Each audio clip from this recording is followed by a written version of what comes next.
You know what?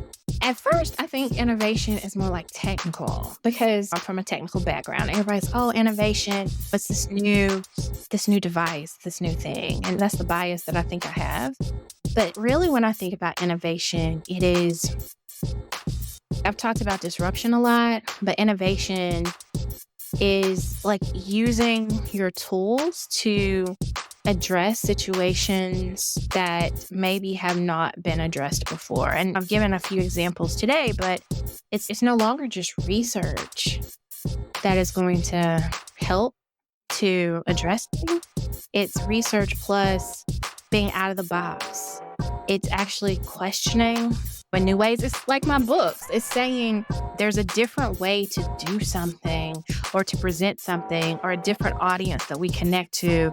And there is a definition that I use based on some research I did a long time ago. And Goldie and Dorr, those are the people, they're in higher education. And they had a book called, where they talked about what it meant to be a steward of the disciplines. What does stewardship mean for doctoral education? And they had this really vague definition for teaching.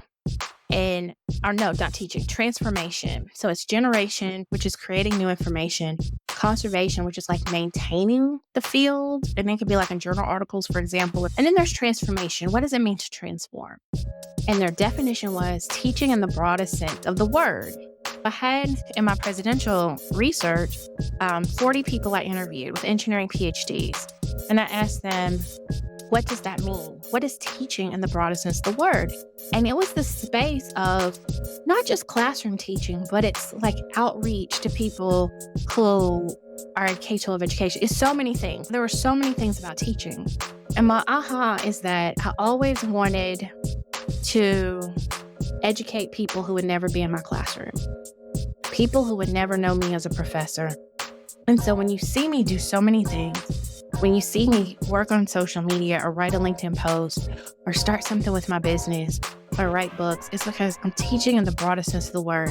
It is me connecting with my books to Black women who didn't even know I was going to talk about some theories. Racial Battle Fatigue by William Smith, Pet the Threat by Dr. Keisha Thomas and her colleagues, that I was going to talk about the Workplace Psychological Safety Act, which is there is no federal law to end workplace abuse.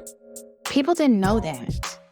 But when they read my books, it's what I taught you something. I taught you about Julian and what he did. I taught you about the first Black department chair at Alabama State University.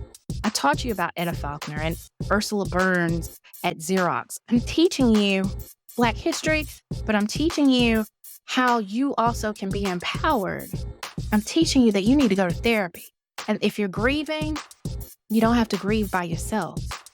Every day. So this is transformation. This is innovation. And I think it's going to pay off. I think it's paying off.